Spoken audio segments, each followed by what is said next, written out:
we were talking about this notion of the right to be forgotten, which is a thing in the UK.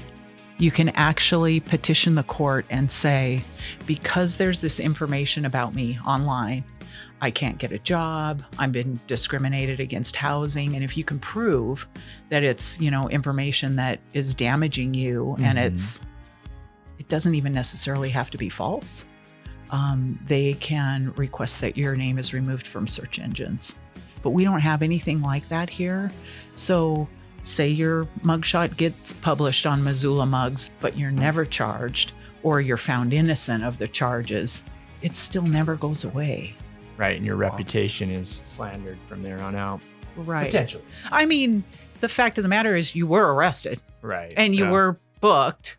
So it may not be that there's any false information about you out there, but you can never get it to go away.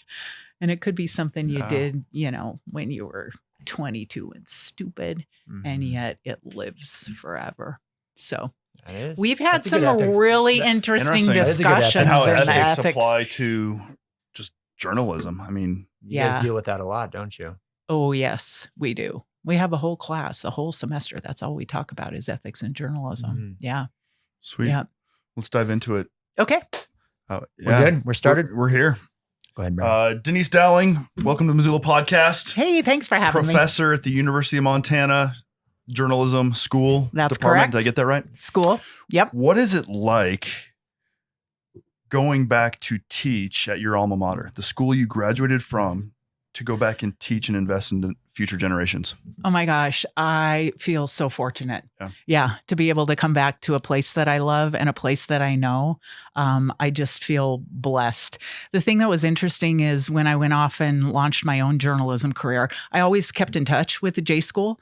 It's a small enough program that we get to know our professors really well when we're students. And now as a professor, we get to know our students really well. It's kind of magical. So when I had the opportunity to come back and teach at the J School, it was sort of natural because I'd kept in touch. I would come back and give guest lectures and that kind of thing. And so when they knocked on the door and said, would you apply for this position that has come open? I jumped at the chance. Yep. And I was ready to leave journalism. As a profession, a 24/7 sort of all-consuming profession that it can be. Take me back to the point in your life where you found this passion for journalism and that's the route you wanted to take your life. Well, it's funny. I grew up in Helena, Montana, just across the mountains from us here. And I've always been super nosy, sort of like you two fellas. I am interested in people. I want to know people's stories. And so I just found myself always asking, well, what's your story? And what's your story? And where'd your family come from? And those kinds of things. So I know that about myself, that I'm just a very curious person. And so that drove some of it. I actually, when I was in high school, I had a radio show on a Helena radio station. No way. It was called High School Beat. And I talked to the nominees for Prom King and all that hard-hitting journalism. Yeah. But I really liked it. And so when I came to the University of Montana, believe it or not, I started as a theater major. And I really liked that too. But at some point I thought, I might want to have a job not that there aren't jobs in theater, don't get me wrong, but I didn't want to be the one to go off to Los Angeles and really make a living waiting tables and then be on that audition sort of circuit. So I went back to my first love, which was curiosity about people and writing about people, and ended up in the J School, but ended up in the broadcast side of it. So I was always into radio and television in college, and that's what I made my career in, was in broadcast journalism. What is it about broadcast journalism that just fills that, that void or that hole that some people reference, that just made you feel like, hey, I'm doing something with purpose. I love what I'm doing. I think the part then, and keep in mind that this is the 1980s, television was really important. It was really becoming more and more important. And frankly, I was intrigued with the technology of it all. I really liked that notion of how personal, especially audio can be, but also video, more so than the printed word. It just felt more personal to me and more in line with the kinds of stories that I wanted to tell. Are you originally from Helena? Is that where you're born and raised? Actually, I was born in Missoula. Okay. My dad was a student at the law school, and the X's, which still stand today, my first home. The parents say that my dad had a job as a law student at the food zoo, and that mostly what I ate my first year of life was ground up leftovers from the food zoo because my parents were broke, obviously. I was a very round child. So growing up, did you have family in broadcasting? Your dad went into law? Nope. No. My mom was an attorney as well. Okay. She never went to law school, but back then Montana was the last state where you could sit for the bar, but you didn't have to go to law school. If you passed the bar exam, you would be admitted to practice as a lawyer. And so my parents, who went after my dad graduated from law school, they went out to Seattle. My dad was working as an attorney for the highway department out in Washington, but they came back to Montana because it was a place my mom could sit for and pass the bar. Sure. So she did, even though she had 5 children at that point, little kids. I've heard the bar is tough with all the schooling and studying. I mean, your mom is brilliant. She is. Wow. She actually is. But so she came back. She never did practice law, but she was longtime code commissioner for the Montana legislature. And she headed the legal services over there for legislative services for the Montana legislature. She was also the first director of the Montana Lottery. Interesting. Yeah. So did you ever have any desire to go into law? Was that ever on your radar? Nope. Not at all. Not at all. None of us kids. Why? That's a really good question. I don't know. One of the things I do remember my dad saying to me when I first started pursuing a journalism career is he said, journalism is a lot like the law in that you have to be an expert on something new almost every day. And so I think journalism is a little bit related in that way, in that you get every day is different, right? You never know what the day is going to bring. And you have an opportunity to learn and dive into so many different areas just in order to do your work. But no, I never had an interest in it myself. Tell us a little bit about having both your parents, sounds like being very hardworking, very driven, ambitious. What's been the impact on your life from seeing how your parents went about their work? That's a really good question, Stephen. I think that for me, having a mom who was a working person, very career minded, well respected, hardworking, I always admired and respected her for that. But I remember times because we're 5 kids within 6 years. So imagine that. I remember times when mom would come home from work and we kids would be stacked up like cordwood outside her door. We wanted to talk to her about, whatever our problems were of the day. And so it was a lot. She had that full-time career, people at work depending on her, 5 kids at home who needed her and wanted her, and she juggled it beautifully. So I always had a great deal of admiration and respect for my mom. My dad was a feminist before he knew that's what it was, because he was married to a very strong, smart, driven woman. And he has 4 daughters who are also pretty smart, young, and driven. Not anymore, but maybe at that time. So he was so supportive of my mom in all of her ambition. And I think that it was a really healthy relationship for me to grow up seeing. Tell us a little bit more about the newscasting side. Was there any memorable stories, projects that you got to work on that stand out a little bit more than others? Oh, wow. Yes, so many. Well, I'll tell you about a time. So I started in television right here in Missoula at KPAX was my first job in TV. Right out of college? Nope, I was still in college. Okay. Yep. So it was like my junior year. I was doing the sign-on shift, which meant I had to be to work at 4:30 in the morning to sign the station on the air. And I was just a control room rat, just putting the newscast on the air. And there was one evening, and it was the evening of the company Christmas party, that I was in master control. And it was getting to be about news time. And all of a sudden, the signal just quits. There's nothing going out on the air. I don't know where to look in the racks, and I'm not an engineer. I didn't know what was possibly going on back there. So I called to the Christmas party and said, is there anyone who can come help me? I don't know what's happening here. Well, they were all drunk. So rightly, they said, yeah, no, we can't come in because you're not supposed to be in the station or on the air if you're under the influence. Yeah, no, sorry, we can't come in. I'm like, I don't know what to do. Well, it was back in the day, and it's kind of true anymore too, where we get our television news broadcasts out of a different town. So our news originated in Billings, was where the main anchors were. We in Missoula just had a segment that we would drop into the newscast, the 10 o'clock news that night. So I put the Billings news on the air. After the news was over, I shut the station down. I didn't know what to do. I could not get a signal out no matter what I tried. So I just cried because I was sure I was going to be fired. And then it was something really simple. It wasn't, because the engineer came in the next day after he'd sobered up. And it took him hours and hours to figure out that the emergency broadcast system had flipped on somehow and not allowed a signal to go through. It wasn't sending an emergency signal through, but it was just shutting down every signal that went through our board. Why?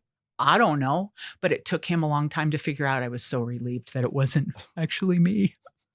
And then the other thing that I remember, and this was in Spokane, and I told you before we got on the air that I was never on the air. I was never in front of the camera. That was just not something that was for me, mostly because I saw what happened with our anchors, and especially our female anchors. They would get so much feedback on their appearance. And it was so frustrating, because I remember one time one of our main anchors in Spokane changed her hair color, and she just went a little darker. She got hundreds of phone calls. This is an Emmy award-winning anchor who had reported from Rwanda on the crisis over there and done such incredible work in her time. She got more phone calls about her hair changing color. So I'm like, yeah, no, that's not for me. But when the second Gulf War broke out, we were sitting in the newsroom in Spokane, and Wheel of Fortune was on. And so we knew that we had to cut into programming to say that, we'd gone into this conflict and war was beginning. And so the executive producer looked around the newsroom, and there's no anchors or reporters in-house. And I happened to be wearing a jacket that day, like a blazer. I was a producer at the time. And the person pointed to me and said, "You're going on the air." And I went, "Really, me?" Okay. So I practiced and, went on and just delivered a short report on what was happening. And we got so many phone calls because we interrupted the Tournament of Champions. How could you do that? Right? Denise. I know. Must watch TV. Exactly. We interrupted the Tournament of Champions. You can't win. Yeah, I know. Can't win. Oh, my word. Wow. I would also share with you what happened shortly before I left and came to the University of Montana. And this was the moment where I just knew it was time to find another way to engage in journalism, but not be on the daily grind of it. And that was, I was a pretty new mom, and we had 2 stories in Spokane of parents who had murdered their own children. And there just came a moment when I couldn't bear it. It was too much to cover. And then a little bit after that, our second kiddo was born, and I had just come back to the station from being on maternity leave, and we arrested a serial killer in Spokane. I don't know if you remember that story, but Robert Yates was his name, and he was a military guy who was also spending a lot of time out at one of the bases in Washington State, and he killed a number of sex workers. And so we were on day 2 of like 16 hours straight coverage of this serial killer.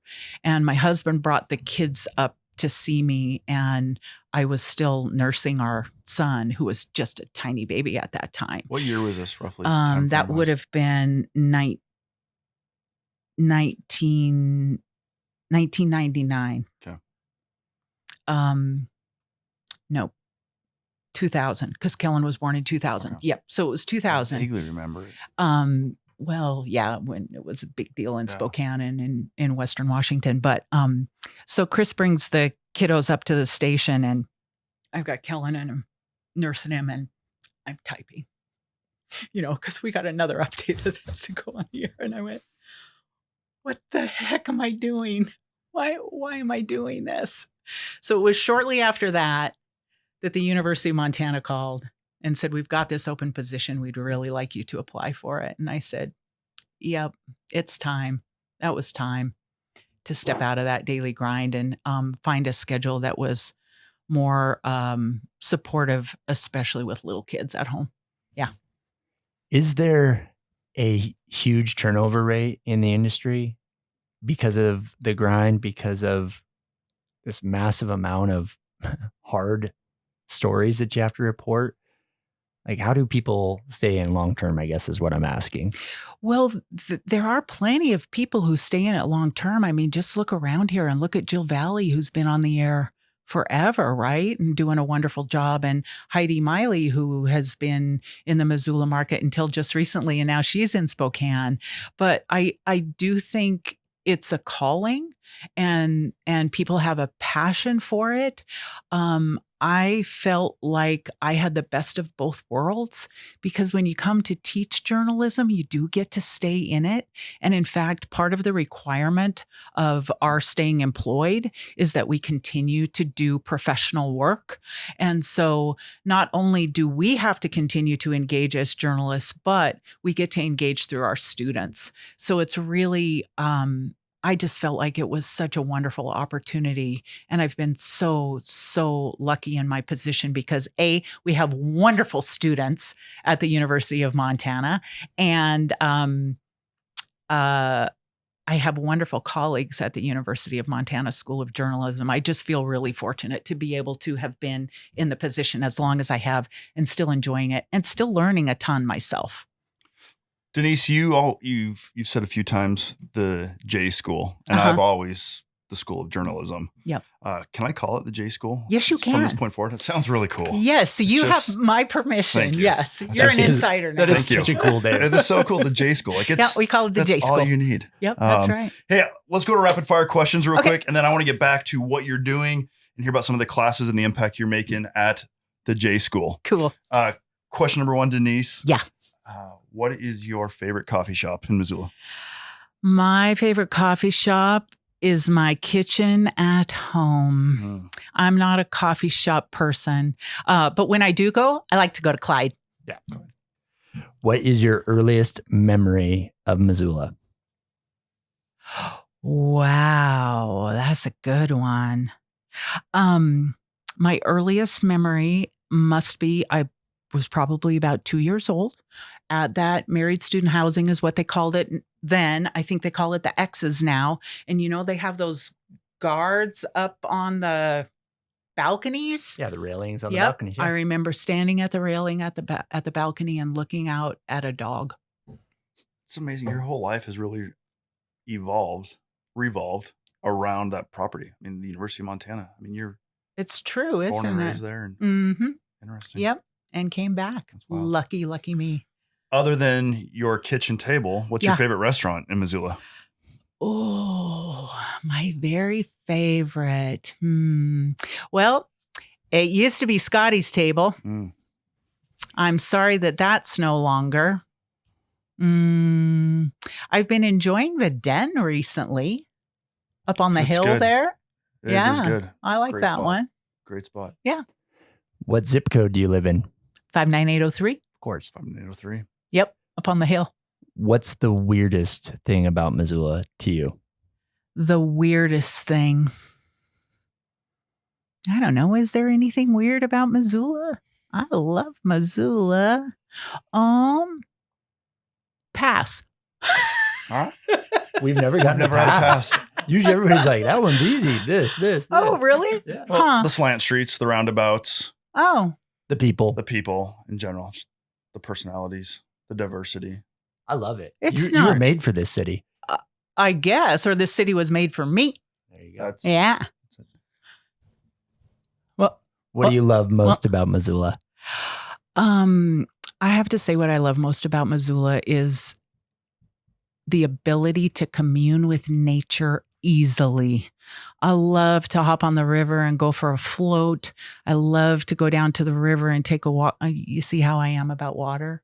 I love to walk in the Rattlesnake, up Patty Canyon.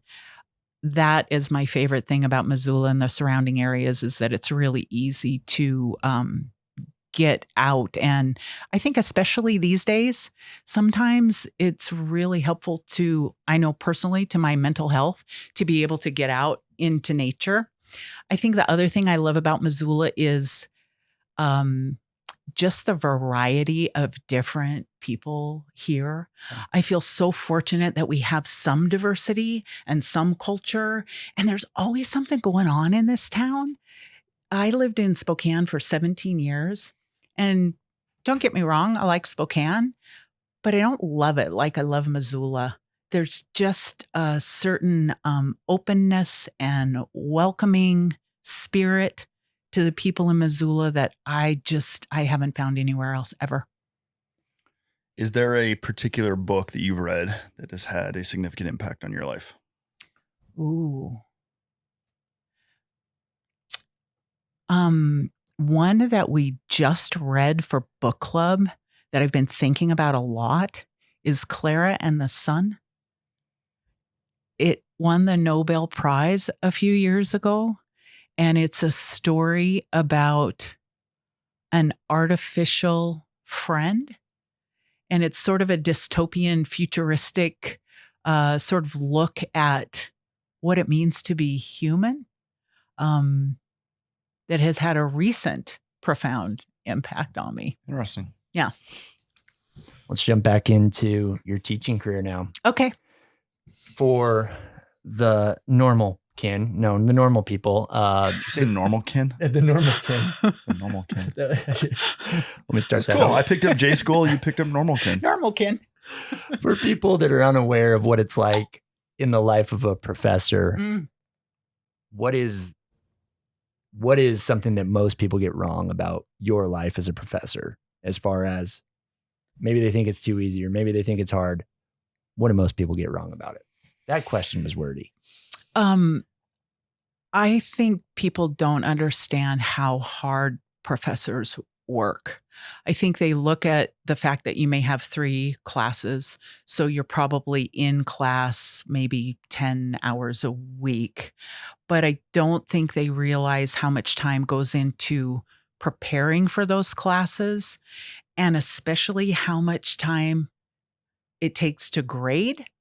And especially with a journalism project and a broadcast journalism project, when you think about the fact that you have to evaluate the students' finding of fact, then you have to evaluate their writing. And are they writing it in a broadcast style, which is different than writing for print or online? Then you have to look at their video and look at, whether they've shot sequences in their video, if it's the right color, if they've framed things correctly. So just the process of grading is incredibly time consuming. I think the other thing when you think about class prep is that the media world is in such constant change that just keeping up with the technology and the different ethical questions that you might have, it takes a lot. But I also think what's wonderful about it is that it is always changing. So you're not going to teach the same class this year that you taught last year because things have changed. So it forces us as professors to stay on our toes as well. Whereas, in geology, you might be given the same lecture that you gave 10 years ago, but in journalism today is different. So you're the than even teacher and the yesterday. student simultaneously. That's exactly right. Always learning. Yeah. Always learning. On the question Stephen asked you about what you love the most about Missoula, you referenced being outdoors, outside, the mental health. I know that's an important topic to you, and you've got actually a couple sitting here on the desk, a couple pieces, projects you guys have worked on as a journalism school, helping with the mental health crisis in Montana. Tell us a little bit about that. Well, one of the classes that I'm fortunate enough to be able to teach is the documentary film class. So our students produce a documentary film every year. And I remember in 2008, I believe it was, and the students really wanted to do their documentary film on suicide. Because Montana, as I'm sure you know, has the unfortunate distinction of being in the top 5 nationally every year in suicides per capita. So the students really wanted to do something that would address that issue in Montana. So when the students decide, and we allow them, that's a capstone class, we allow them to decide the topic of their own documentary.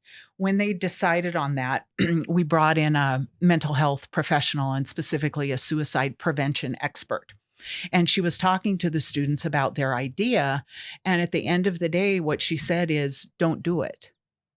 That there's too high a risk of copycats, and that, it's been shown that when suicides are covered in the media, there is a rise in copycats with people ending their lives. And so the bottom line was, she said, don't do it.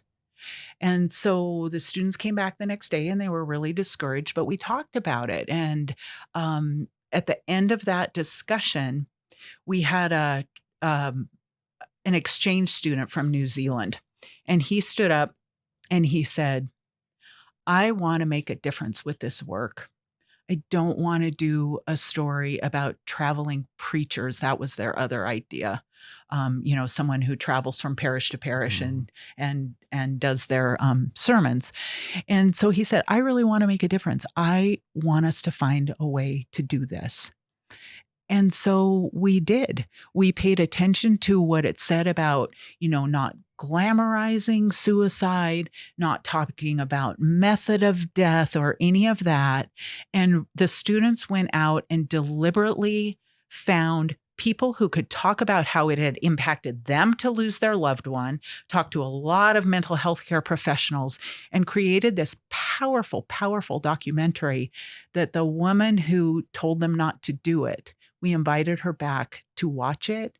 And then she gave it out to every mental health care professional in the state of Montana and said, look at this. It's got so much important information, and the story is told in a way that does not glamorize anything. And so we convinced her. I'm so proud of those students for that. And then through that documentary film class, I've been able to work with some of the most amazing people who are right here in Missoula. We have such a robust documentary film community here, mostly around the Big Sky Documentary Film Fest, but otherwise, I got to teach with Gita Sadie Kiley. I don't know if you know her, but you ought to have her on. She's brilliant. And Ryan Wybush, who's also a documentarian here in Missoula. But the reason I bring up teaching with these great people is that this magazine, Brandon, that you have here, I got to teach the magazine class last year. I don't have any experience in magazine, but our longtime professor who taught that class had just retired. And so it was like, somebody's got to do it. I'm like, hey, I'm willing. I'll give it a try. I don't know anything. I know writing. I can help. But I got to teach that class with Chris Johns, who is the former editor-in-chief of National Geographic. He's also a Missoulian. And so talk about learning a ton. I got to learn so much from him and from our students covering mental health and where Montana stands in terms of treatment and acceptance. So those are two of my favorite classes I've been able to teach. I can tell just by the way you talk about your students that might be your favorite part of the job is the engagement with them, to seeing them grow.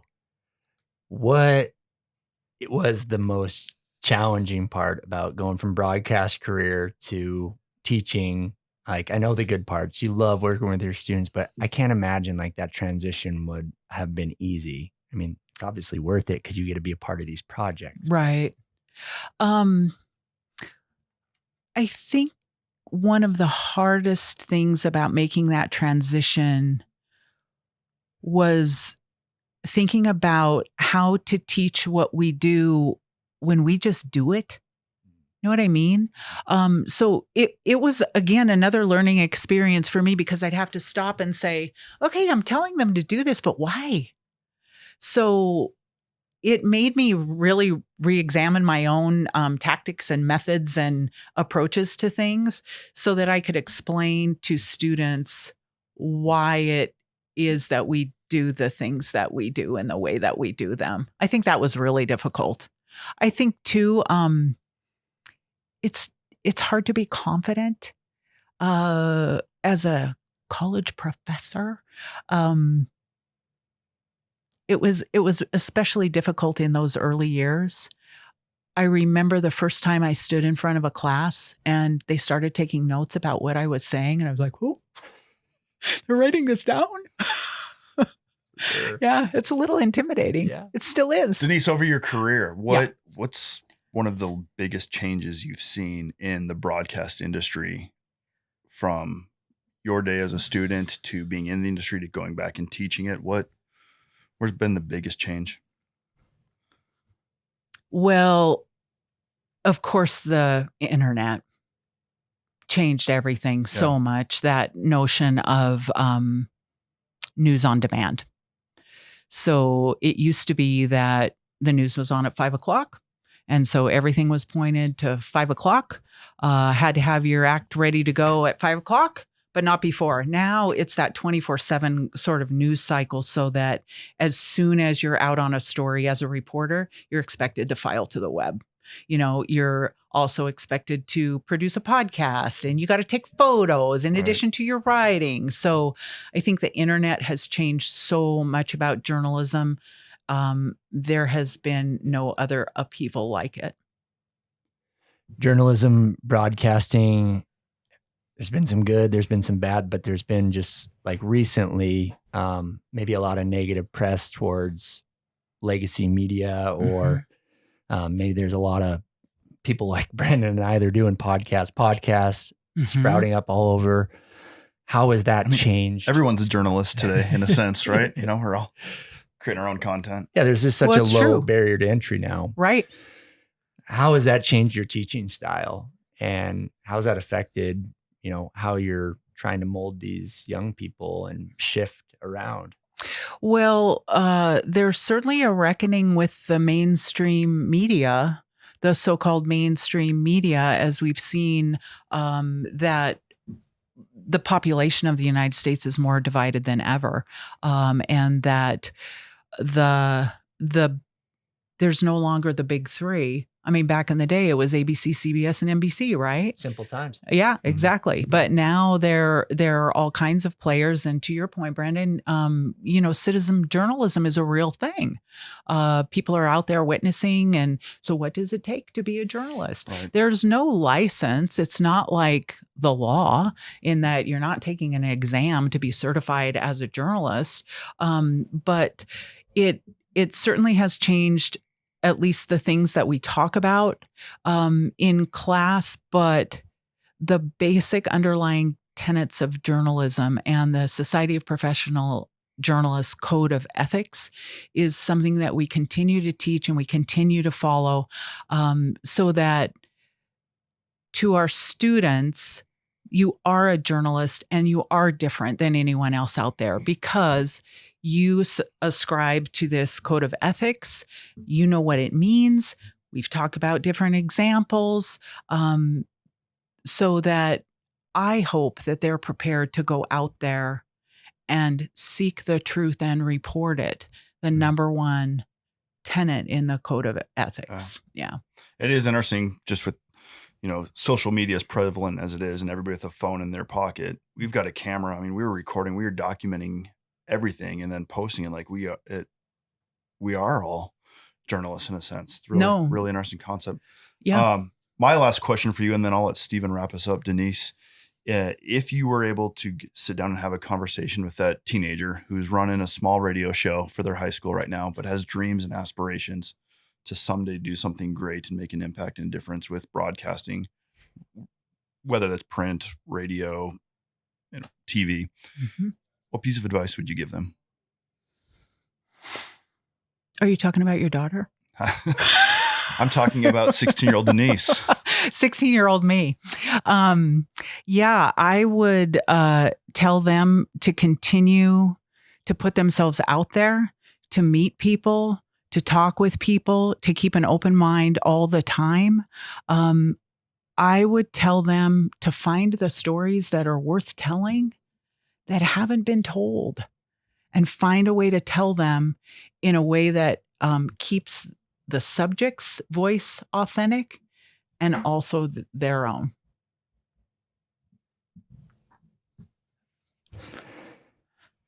As or whenever your career comes to an end and you have hundreds or thousands of students that have been in your classes, broad range of topics, what is the legacy that you hope you've left in those young people's lives?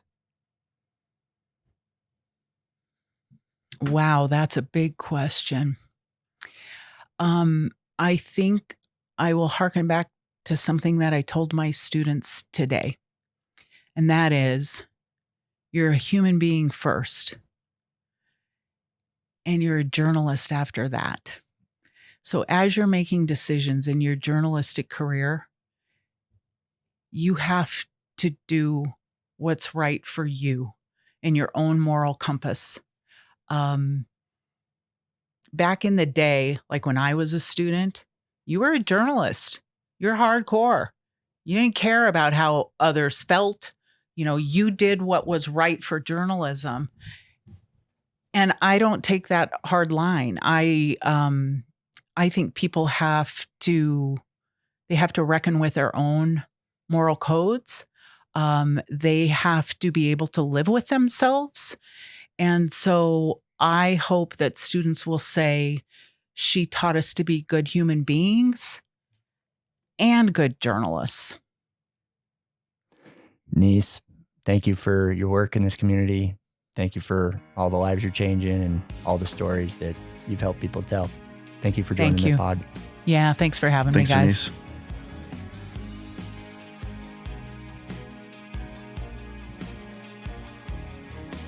What's up, Missoula? This is Nick Balla, producer of the Missoula podcast. We truly appreciate you hanging out with us as we dive into the stories that make our city special. If you could do us a quick favor and follow the show wherever you are listening, whether that's on Spotify, Apple Podcasts, maybe you're watching on YouTube, so hit that little subscribe button. It really helps us out. Head on over to www.themissoulapodcast.com for more information, and we'll see you next week.